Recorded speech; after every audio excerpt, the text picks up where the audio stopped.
चलिए अब शुरू करते हैं CV2 क्लासिफिकेशन ऑफ कॉलॉइड्स। यहाँ हम पढ़ेंगे कि कॉलॉइड्स को हम किस तरह से क्लासिफाई कर सकते हैं।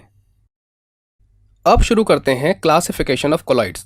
कॉलॉइड्स को बेसिकली 3 तरीके से डिवाइड किया जा सकता है। The first is physical state of dispersed phase and dispersion medium. The second is nature of interaction between dispersed phase and dispersion medium. And the third is type of particles of the dispersed phase. चलिए देखते हैं कि dispersed phase और dispersion medium के बीच में interaction के आधार पर हम कोलॉइडल सिस्टम को कैसे डिवाइड कर सकते हैं। जब इस आधार पर कोलॉइडल सिस्टम को डिवाइड किया गया तो 8 टाइप्स के कोलॉइडल सिस्टम मिले। ये सारे के सारे इस टेबल में दिए गए हैं।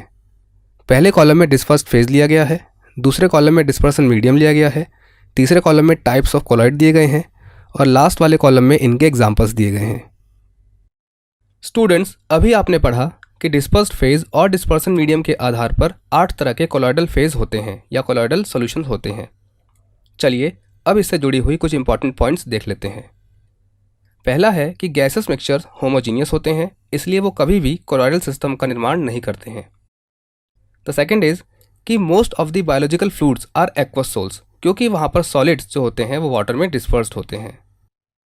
थर्ड इज कि if the dispersion medium is water the sol is called aquasol और हाइड्रोसोल। इसका मतलब ये है कि अगर डिस्पर्सन मीडियम वाटर है तो जो सोल बनेगा उसे हम एक्वासोल या हाइड्रोसोल बोलेंगे। ऑन दी अदर हैंड अगर मीडियम एल्कोहल है तो उसको हम एल्कोसोल बोलेंगे।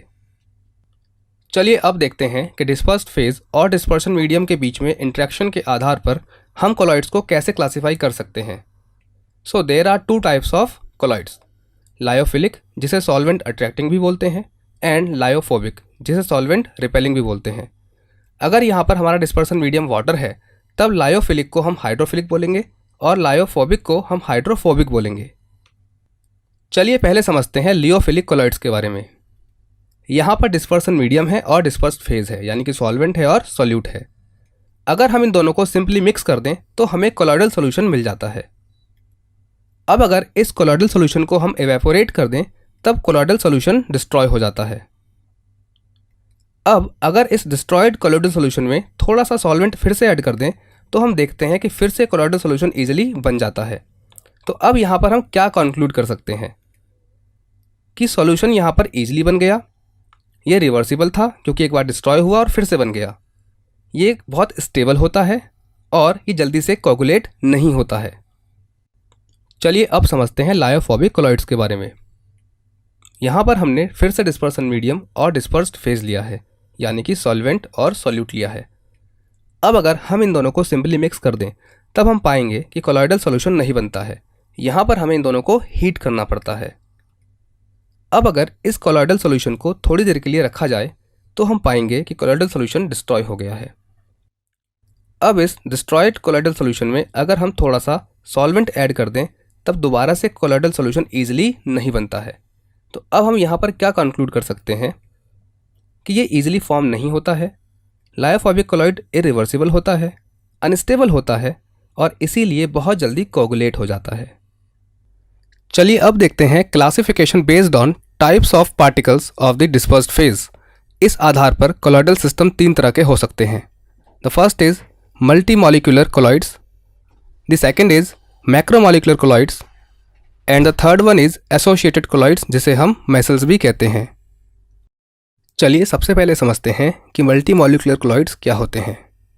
यहाँ पर एक कंटेनर में बहुत ही टाइनी पार्टिकल्स हैं जो कोलॉइडल नहीं हैं, बट अगर इन टाइनी पार्टिकल्स का एग्रीगेशन हो जाए तब ये पार्टिकल कोलॉइडल पार्टिकल्स में कन्वर्ट हो जाते हैं। तो यहाँ पर हम कह सकते हैं कि अगर टाइनी पार्टिकल्स आपस में जुड़कर कोलॉइडल पार्टिकल्स बनाते हैं तब ऐसा सॉल्यूशन मल्टी मॉलिक्यूलर कोलॉइड्स कहलाता है। इसका एक अच्छा एग्जाम्पल है गोल्ड सोल। अब बात करते हैं मैक्रोमॉलिक्यूलर कोलॉइड्स की। अगर किसी सॉल्यूशन में मैक्रोमॉलिक्यूलर पार्टिकल्स का साइज कोलॉइडल रेंज में होता है तब इस सॉल्यूशन को हम बोलते हैं मैक्रोमॉलिक्यूलर कोलॉइड्स। अब इसकी कुछ प्रॉपर्टीज़ होती हैं, जैसे ये क्वाइट स्टेबल होता है और काफ़ी सारी प्रॉपर्टीज़ में ये ट्रू सॉल्यूशन को रिजेंबल करता है। अब ये 2 प्रकार का हो सकता है। पहला है मैन मेड के एग्जाम्पल हैं पॉलीथीन या रबर, और दूसरा हो सकता है नेचुरल। इसके एग्जाम्पल हैं स्टार्च एंड सेल्यूलोज। चलिए अब देखते हैं एसोसिएटेड कोलॉइड्स जिन्हें हम मेसल्स भी कहते हैं। यहाँ पर कुछ सोप पार्टिकल्स दिए गए हैं जो लो कंसंट्रेशन पे as a normal strong electrolytes behave करते हैं, लेकिन जैसे ही हम कंसंट्रेशन हाई करते हैं तो इनका एग्रीगेशन शुरू हो जाता है और ये एक पर्टिकुलर शेप बना लेते हैं जिसे हम कोलॉइड कहते हैं, और इसे ही हम मिसल कहते हैं। आइए समझते हैं कि वो कौन सी कंडीशंस हैं जो मिसल फॉर्मेशन के लिए ज़रूरी हैं।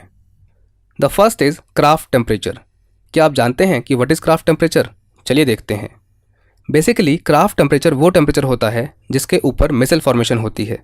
इसका मतलब ये भी है कि क्राफ्ट टेम्परेचर से नीचे मिसल फॉर्मेशन नहीं हो सकती है। The second condition is critical micelle concentration, जिसे हम CMC भी कहते हैं। CMC वो कंसंट्रेशन होती है जिसके ऊपर पार्टिकल्स मिसल फॉर्मेशन करते हैं और जिसके नीचे मिसल फॉर्मेशन नहीं होती है। अगर हम सिंपल सोप की बात करें तो सोप के लिए जो CMC की वैल्यू होती है वो 10⁻⁻⁴ से लेकर के 10⁻³ मोल लीटर इनवर्स होती है। चलिए अब एक कॉन्सेप्ट टेस्ट कर लेते हैं। इस क्वेश्चन में आपसे कुछ लायोफोबिक और कुछ लायोफिलिक कॉलॉइड्स के बारे में पूछा गया है। अब आप इस वीडियो को 1 मिनट के लिए पॉज कीजिए और इस क्वेश्चन का सॉल्यूशन सोचिए। आई होप आपने इस क्वेश्चन का सॉल्यूशन सोच लिया होगा। चलिए इस क्वेश्चन का सॉल्यूशन देख लेते हैं। अगर लायोफिलिक कॉलॉइड्स की बात की जाए तो जनरली गम एराबिक और जिलेटिन ये दोनों ही सब्सटेंस लायोफिलिक कॉलॉइड्स बनाते हैं। On the other hand metals और मेटल सल्फाइड्स ये सब के सब लायोफोबिक कॉलॉइड्स बनाते हैं। चलिए अब एक कॉन्सेप्ट टेस्ट कर लेते हैं। इस क्वेश्चन में आपसे एल्कोसोल, एरोसोल और हाइड्रोसोल को समझाने के लिए कहा गया है। अब आप इस वीडियो को 1 मिनट के लिए पॉज कीजिए और इस क्वेश्चन को सॉल्व करने की कोशिश कीजिए। आई होप आपने इस क्वेश्चन को सॉल्व कर लिया होगा। तो चलिए इसका सॉल्यूशन देख लेते हैं।